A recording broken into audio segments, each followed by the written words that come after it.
Good evening, I am Modi, and welcome to Modtalk for Rimworld. This is the prequel to my Alpha 12 modded Let's Play series. And this is where I'm going to be talking about the mods a little bit. I didn't want to do it in the actual video, because I kind of feel like it slows things down a little bit to get into all the nitty-gritty of the mods. Some people might be interested, some people might not be. I figured let's do a separate video for just the mod talk of the series here, that you can watch or not watch depending on your interest level. And if you're curious about anything that I'm going to be talking about later in the series, hopefully we'll have covered it today here. So let's get into the mods just a little bit here. Basically, I just looked at a list of all the Alpha 12 mods. I tried to pick things. The basic idea for this entire pack was just to get things that aren't going to be too game changing, but add enough interesting stuff to the game to make it kind of feel new without doing anything too overpowered or anything like that. So hopefully you'll see what I mean when you see the collection of mods. And if you want to see the list of it, I have a link to the list posted. Feel free to take a look at it. So you'll have a little bit of description of what I'm going to be covering today in there, if you just want a quick glance at it. Otherwise, stay tuned here and I'll go through everything here. So first of all, let's take a look at the mod list here. This mod is part of the EDB mod loader mod. Lets you choose the order, and this is important if you're going to play this. If you're going to actually download all of these, it is important to use this because these core community libraries, the community core libraries, need to be loaded first after the core. So if you don't, everything's going to break. And you really need to do that before you try to play it. Make sure this is set up correctly with these things loading second. And actually, if you click it, it does say to do the exact same thing here. So we have the core library. Basically, this is the CCL is basically something that's dependency for certain mods to use. There's certain things built into this mod that not every other mod, but some mods use. So it's there to take advantage of it. If you don't have it, or if it loads after the other mods, it'll break everything. So that's why it needs to become first right after the core. That's what they say. That vanilla tweaks. I don't actually know what this one does. It does say just to not remove this unless it's explicitly told to, and it wasn't on any of the mods I saw. So we left it in there. I don't exactly know what it changes to the core game. Could look at that later, but I'm not going to worry about it now. Let's get into some of the better mods here. So additional joy objects. What this one does is it adds new games that you can buy or trade for. It adds things you can play, basically. Just new ways of columns to get some joy. It has the little cool things of building up skills, but not in a way that lets you level it. It just basically, because skills in Rimworld deteriorate over time, and this kind of just balances it. So if they're playing games and that kind of thing, it just stops their skills from deteriorating for the most part here. So there's nothing overpowered that can come from the skills bonus from these things. But most interestingly, the additional joy objects adds arcade machines that we believe we can buy from traders with, and I'm very excited about that. I just think of the possibilities of having like an arcade set up someplace on our Rimworld. I don't know, could be interesting. Let's move on to the Can I Brew It? Can I Brew It is a mod that adds new options for brewing in the form of things that aren't just beer. Instead of just working with hops, you can use agave and potatoes to make tequila and vodka, for instance. For ice, you can make sake. It's cool. It's a really cool idea. So we'll have more things to drink on our thing. We're gonna have as you can see, we're gonna have a kind of a party colony this time around. I can already feel it. I love it. Okay, so clutter mod. This is one I have in previous modded playthroughs. I think most people have tried to include this one because it adds a lot of furniture options. Nothing too overpowered again. Like I said, I'm trying to balance it so it's not going to be anything game breaking at all. So clutter mod adds all kinds of clutter options, basically is what they say. So it's basically just different furniture, different kinds of tables, different kinds of lights, different kind of beauty objects, that kind of thing.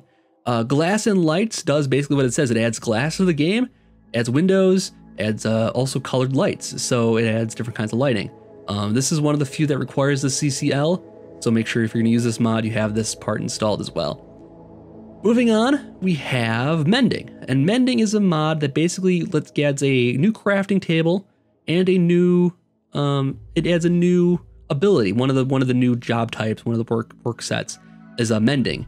And what you do with that is take anything broken and fix it on a mending table. So you have to have somebody set up for the job, set up a bill for it like you would anything else, and then it'll fix up broken stuff. So you can reuse, if you get like a bunch of body armor off of dead guys, you can maybe fix it up, resell it for more money. It takes time and work to create that, maybe even resources. I'm not too sure about that.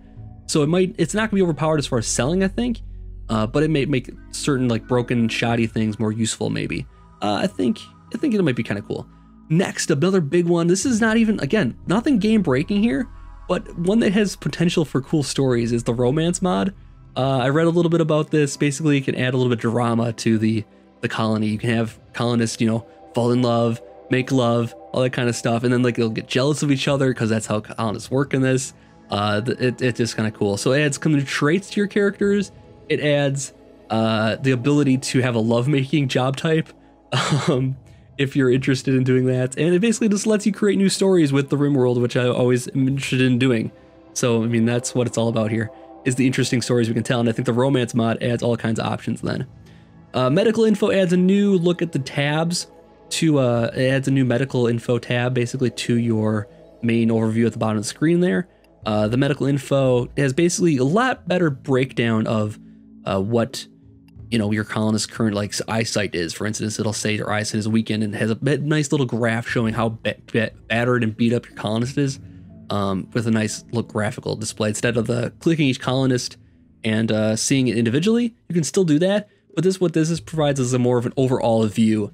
If you have a certain problem with your colony, if people are getting sick, you can see it going through everything. You can see how wounded your entire colony is. It is a one shot rather than going to each colony or colonist individually. The research info is kind of the same thing. It's kind of just kind of a info panel tweak, interface tweak.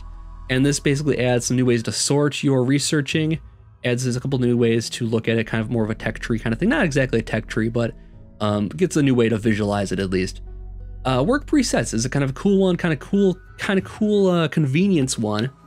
What this does is lets you create basically a job for the colonist, and you can assign the job as a preset to any colonist. So it kind of works how the way that the, you know, restrictions of areas go. You can just basically create a set of jobs that you have for one colonist and can copy it to the other colonists using that with the press of a couple buttons. And then you can have like jobs set up. So if you want to switch back and forth, you want somebody to be the janitor. Sometimes you have a janitor preset, and then you have like a battle preset or like a hunter preset. You want to switch them back and forth maybe. Could be kind of cool, kind of a nice convenience thing. It might be interesting. I want to play around with it. We'll see how it goes during the playthrough. Biome spawn tweak is one that basically this will add in new ways. Basically, this will add in new animals into our main area. So normally if you like choose like the tundra biome, you won't get all of the animals. You won't get monkeys or anything like that. You still won't get that, I think, but what you'll get is a more wider variety of animals that can show up. So you might get alpacas if they didn't spawn there before instead of just the buffalo. You'll get alpacas and buffalo. You'll get more chance, because all the animals are added in this particular alpha. I wanted the chance to experience a lot of them, and I think the best way of doing that is something like the biome spawn tweak, which introduces a lot more chance for more animals to appear. That's basically all it does. These ESM ones are part of E's small mods. So there's a couple ones. There's Do Not Disturb, which is a privacy mod for your colonists. It basically lets them lock the rooms to their doors to their room. So now nobody can barge in when they're having a private time or anything like that. It's not something like major. It doesn't actually affect gameplay. It might affect, there's the little debuff that says, you know, disturb sleep. It might help with that, but that's about it, I think. So lets them have a little privacy for their bedrooms. Kind of just a cool immersion kind of thing. Mind Vein basically lets you designate an entire ore vein. Instead of choosing it individually, you just click the vein and it just designates all of it. Pretty easy. Not anything, again, not game breaking, just a little something. Very, very convenient mod. Again, with E-small mods, we have Mountain Temp, and basically this is the idea that the way temperature works in mountains in Rimworld is a little broken, because the temperature underground should stay a little bit more even and not be so affected by the outside weather, whereas in the main game, in the normal vanilla game, the temperature inside of mountains fluctuates quite a bit, whereas this one basically tries to keep it more of an even keel. So I believe it works towards 15 degrees Celsius is what the idea here is. So it's a little bit more stable temperatures, basically. And I kind of like the idea of it. So the mountain core is a little bit warmer. I like that idea. It makes more sense to me. And then smooth walls is something I wish was in the main game. It basically lets you, the same way you smooth a floor, you can just, once you have wood or once we have stone working, you can just smooth the walls of the caves rather than having the beauty debuff of the walls normally. So it's something a little small, but it still requires a lot of work, just like the floors do. Also requires the stone kind of research to be done. So it's not anything game breaking again here.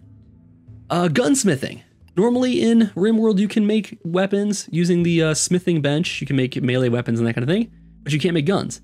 This allows you to create all kinds of guns using a gunsmithing bench. Also requires research to unlock it. Just adds gunsmithing to the game by Tuwoski. So yeah, that's could be kind of cool. Might be another revenue stream for us. Maybe not. Maybe we won't do anything with it. I just want to kind of include it as an option. The training rack. I want to make sure I don't screw up the order on these because I already have a thing set up on here. Train your skills, learn new skills. Basically, I think this one I added late. I'm not too sure about this one. Yeah, this one I didn't take too many notes on. I think it basically includes a way of just leveling your skills without getting to battle. Maybe like a training bench, like a training dummy or something like that. This one I don't have any notes on, unfortunately, but I added it late to the pack. So if we don't do anything with that, that's because I didn't do my research on it. Weapon crafting is a similar one to the gunsmithing. It might be redundant, but it's there anyways. Again, it adds in the ability to add new weapon crafting, new types of weapon crafting, I believe. And then EDB mod order I already mentioned. That is the ability to, just change the mod order here. All right, I just realized that there's one mod missing from the list here, and I don't know what happened to it. I'll have to take a look and make sure it's in my folder. I'm pretty sure it is it's called the hospitality mod, and hopefully it gets in there because I don't see it in the list here. But what that mod adds is basically the ability to take visitors that come from other colonies to your colony and recruit them. Doing so does create tension with your colony that you're taking them from, so you might make an enemy if you steal too many people, but you can also work on appeasing them other ways. It sounds really cool, kind of a cool idea. Hopefully it made it in here. If it doesn't, well, I apologize, but I really wanted to get that one in here. If it doesn't, for some reason, it's not popping on the list though. Don't know what's going on there, but hopefully it's there and we'll be able to play around with that. But it seems like a cool idea, a new cool dynamic for the game. But again, as you can see here, nothing here is game breaking. Nothing is too overpowered, I think. As far as I'm concerned, it's a pretty good mix of mods that add a lot of interesting features with nothing that's going to be too powerful. You notice there's no super weapons, there's no power generation, there's nothing like that done. It's just kind of just more like interaction mods, convenience mods, a lot of small things, that kind of thing. And that's kind of what I'm going for this mod pack. It's not a mod pack that's gonna be really available for download, but if you do want to download the list here, you feel free to. I have a nice little system set up here, nice little page set up in Google Docs that lets you download them, takes you right to the links. I don't have permissions for everybody to do just an actual official mod pack. If you guys are interested, maybe I could take a look at that, but it's not something I plan on doing. But if you want to, you can download them from the list here and play along with me if you like. Anyways, guys, this has done it for my little mod preview for the Let's Play. Hope you guys enjoyed it. If you did watch all the way through to the end, if not, no big deal. You're not watching right now. Anyways, so to you watching right now, thank you. To you guys that left, what's your problem? I guess they won't hear this anyways. It doesn't really matter. Anyways, check out episode 1. Right after this video, there will be a link in the description taking you to the playlist. There'll also be some annotations or cards or whatever else I want to do on this to get you back to the actual video. And I hope you guys enjoy it. So, Rimworld Alpha 12 modded coming at you right now. Stay tuned. Thanks for watching, everybody. We'll see you later.